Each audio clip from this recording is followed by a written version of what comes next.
small changes are the big changes, if that makes any sense. The small changes that you make on a regular, everyday basis equate to big results and big changes in the long term. Don't go to, okay, I'm following Ronnie Coleman's bodybuilder workout routine on day one, and I'm gonna go to the gym for 2 hours every day, 7 days a week, no breaks, no rest, no surrender. And then you start that, and then like that doesn't fit into your lifestyle. You have a family, you have a wife, you have kids, you have a job that you need to tend to. You could be a manager somewhere, so there's even more of a time requirement. You could be doing things on the side that are important to you, have other obligations of your time, to all of a sudden you think it's okay to just boom, just cut out 2 hours of your day every day for the gym. It's not feasible, it's not logical. So a smarter strategy would just be, okay, maybe twice a week. If I can do that consistently for like a month, then I'll throw in another day, or maybe 4 days a week, you know, something like that. You don't need to go 0 to 1,000. The slow, maintainable approach that you can adhere to and that you enjoy, enjoyment is huge here as well, is going to be the program and the change that will get you the best results. Not going 0 to 1,000.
What's up, everyone? So today is Sunday at the time of recording this, just for record. Master Fitness Trainer, NASM Personal Trainer certification after that, and long-term goal right now, somewhat long-term, medium-term goal right now is USF, Master in Science in Exercise Science with a concentration in strength and conditioning. The sky's the limit. It's a big commitment where I'm at right now, and I kind of want to get my feet planted at least a little bit in the health and fitness field right now. At least start, you know, in person, personal training with general population clients or some sort of form of online coaching. You know, like I've done it with friends and family, but I really want to take it to the next level. I want to help people, you know, like that's why I love Disney, you know, like I help people every day and just make people smile and make people happy. Even if it's as cheesy as this is right here. I like teaching people as well. That's one thing I love doing. So being a professor somewhere or just teaching at a university would be like a dream for me. This is really small and minuscule here, but just teaching people like directions at Disney or just little knowledge about Disney while I'm at Disney serving, or little things. I mean, I've even had some tables asking me about like health and fitness, and I really try and like dissuade them from that topic because it's such a controversial thing, and I just want people to enjoy their meal and enjoy their time there at Disney, you know? Especially if you're at Disney and on vacation. That's not the time to totally drop everything and change your life entirely and go on some completely crazy diet.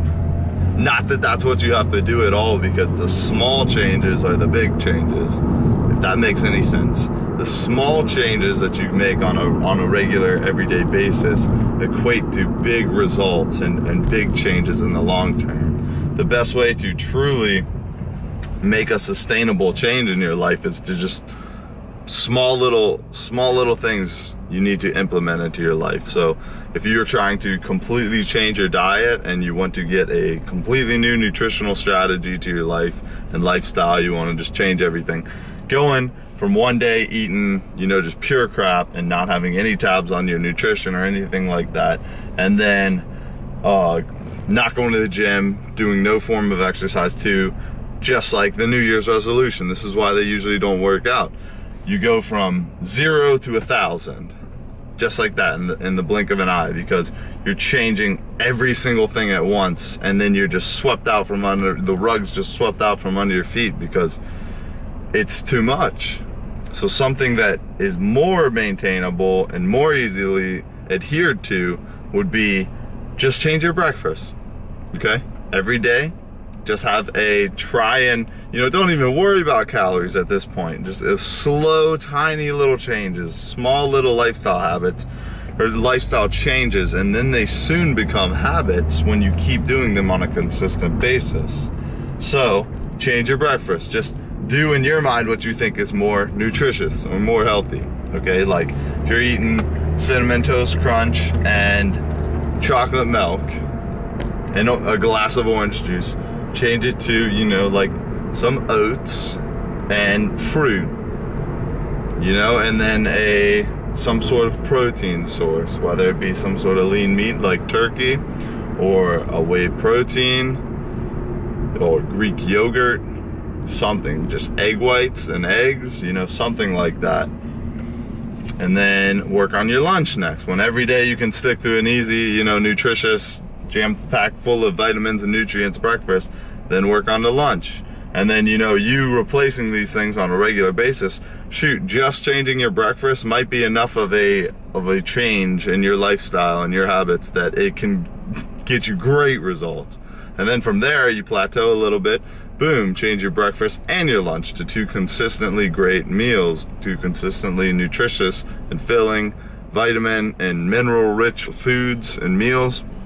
And then from there, it keeps the ball rolling, just small things at a time. Right now where I'm at, and all the knowledge that I've absorbed, and just the people in which I get my information from, and all the sources in which I get my information from, I feel that it's very sound, and I feel like I could do a great job helping somebody where it stands right now. But I want to ensure that I do it the right way, because the more input you take in and the more people's perspectives or programs' perspectives you have, that's the bigger pool you can pull from to ultimately help provide somebody with the best help possible, If you just rely on one personal training style your entire life, sure, it can be effective, but you always want to grow. As a human being, you always want to focus on growth, emotional growth, educational growth. Just your knowledge pool that you have is a big thing that I think is really important. Like, no matter where I am in life, I always want to learn more. That's one thing that I find extremely fascinating, is the ability that we can. I mean, there's always going to be more knowledge out there. And if they're not, say you've got your doctorate and you think you know it all. I mean, that's the thing, is like, when you're up to that level of education and knowledge, it's almost the complete opposite of the person that thinks they know it all and they don't know the education yet. Because once you get to that, like a doctorate level of education, and I'm just speaking from what I've heard, of course, it's not like I have a personal doctorate, so hold this with a grain of salt, people. Don't take this too literally, but from what I've observed, it appears that when you reach the level of education in which you're at the doctorate, you're conducting research on a regular basis, that's when you realize that you don't know it all. and it always is like it depends scenario. There's so many variables out there in this world and in life. You know, there's inter-individual variants that you need to take consideration of, and everybody, you know, even if this study proves this, you know, there's always going to be usually bell curves in the results of a study or in the results of a general population study. There's going to be outliers. You know, you could be that outlier. Not saying that, you know, don't follow the norm and what sound evidence-based principles are out right now, but I'm saying always take into account your own individual variance. And if you know for certain that you've done this and it doesn't work, or you've done this and it does work, then roll with it. Just, it's not like there's some barrier saying like, hey, this hasn't been done in a study, so don't do it at all. But that's all I really have for right now. It's 1:35. Beautiful day out, and I will talk to you guys soon. Bye.